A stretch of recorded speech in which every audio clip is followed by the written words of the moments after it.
옛날 거의 알려지지 않은 기독교 한 분파에 금지된 책이 막달라 마리아에 대해 새로운 견해를 제시했다.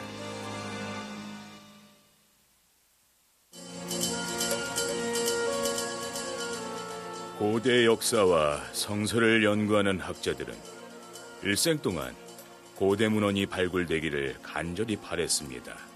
그들은 성서 이야기를 뒷받침해주는 귀중한 문헌들을 발견할 수 있다고 믿죠.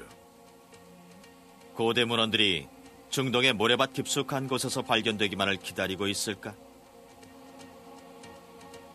1945년 아랍의 한 농부가 이집트 사막을 여행하던 중에 커다란 단지에 걸려 넘어졌습니다. 이 단지 안엔 고대 문헌들의 사본이 들어있었죠. 13권의 책은 예수에 대한 이야기와 초기 기독교인들에 대한 이야기로 현재 성서에 나오는 내용과는 매우 달랐습니다.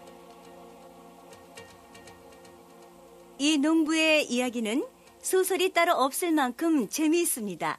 농부는 당시 아버지의 원수를 갚으러 가던 중이었어요. 아버지가 살해되자 그는 아버지를 죽인 살인자의 뒤를 쫓았고 그러는 동안 이 책들을 발견한 것입니다.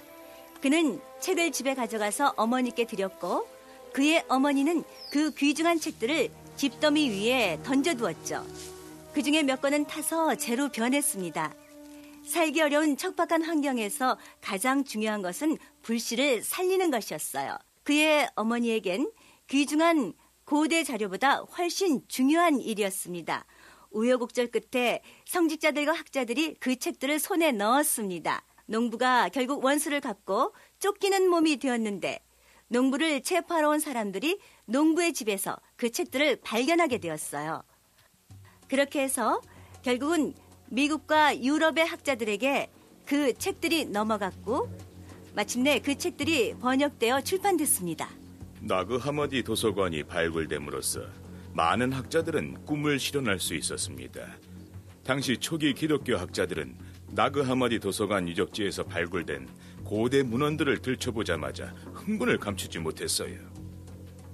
특히 토마의 복음서나 빌립의 복음서, 이집트인들의 복음서, 진리의 복음서에 흠뻑 빠져들었죠. 이 책들은 전혀 새로운 종류의 복음서였고 예수에 대한 새로운 견해들로 가득한 흥미로운 이야기였습니다. 이 책들은 초기 교회 지도자들에 의해 금지된 도서들로 성서 편집에 포함되지 못한 것들이었다. 2000년 전통을 가진 기독교의 한 종파로서 한동안 로마 제국 전체에서 번성했던 영지주의자들이 쓴 책이었다. 초기 교회의 교부들은 그들을 이단이라고 단정했다. 정통과 이단의 차이는 다수결에 의해 결정되는 것입니다. 다수가 정통파고 소수가 이단자들인 셈이죠. 따라서 다수는 천국에 가고 소수는 결국 이단으로 몰려 지옥으로 떨어지게 됩니다. 노스틱, 즉 영지주의란 이름은 그리스어로 지식을 뜻하는 그노시스를 어원으로 한다. 영지주의자들은 예수 그리스도의 관점에서 기독교 신앙을 기본 틀로 하고 있습니다. 그러나 그들은 기독교 정통파라고 부르는 사람들의 관점과는 전혀 달랐습니다. 영지주의자들은 교회 지도자들이 인정하는 창세기의 창조 이야기를 거부했다. 그들에게 물질 세계는 악의 신에 의해 실수로 만들어진 것에 불과했다. 영지주의자들은 이 세상이 악하다고 생각했습니다. 그들에겐 이 세계의 창조자 역시 악의 신이었습니다. 결국 영지주의자들은 우리가 구약 성서에서 부르는 신을 악의 창조자로 보았죠. 또한 영지주의자들은 내부의 지식을 통해서 구원받을 수 있다고 믿었으며 악을 창조한 신이 아니라 빛과 진리의 왕국을 다스리는 초월적인 신에 의해 구원받는다고 생각했다.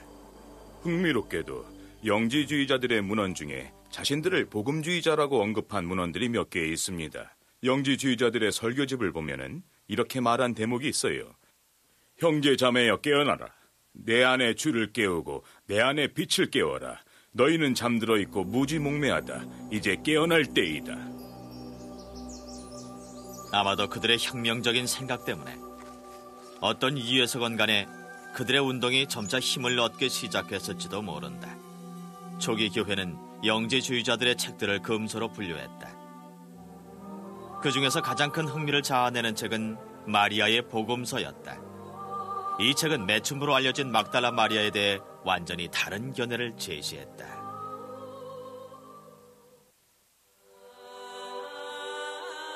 마리아의 복음서는 막달라 마리아에 대한 새로운 견해를 제시했다. 막달라 마리아는 독립적인 여성으로서 예수의 사도였으며 예언가였다. 마리아의 복음서에 예수 승천 이후 베드로와 안드레아, 마리아가 둘러앉아 이야기를 나누는 장면이 나옵니다. 베드로는 마리아가 예수로부터 대체 뭘 배웠을까 궁금했어요. 마리아와 예수가 특별히 가까운 사이라고 생각했으니까요. 그래서 예수가 자기들이 알고 싶어하는 중요한 이야기를 마리아에게만 해주었을 거라고 생각했습니다. 베드로는 막달라 마리아가 예수 주변을 맴돌던 여자들 중에서 가장 중요한 여자라고 생각을 했지만 그 점에 대해서는 별로 상관하지 않았습니다. 그런데 마리아는 자신만이 예수로부터 특별한 가르침을 받았고 자기가 예수의 사랑을 독차지했다고 주장했죠. 막달라 마리아가 사도들에게 한 이야기는 초기 기독교 영지주의자들의 신비주의적 가르침을 반영하는 것이었다. 오늘 당신의 환영을 보았습니다 하고 말했더니 구세주께서 내게 말씀하셨다. 내 모습을 보고 손을 흔들지 않았는가? 마음이 있는 곳에 귀한 보물이 있노라. 그렇다면 환영을 보는 사람들은 영혼을 통해서 보는 것입니까? 구세주께서 말씀하시길 영혼을 통해서 환영을 보는 것은 아니다.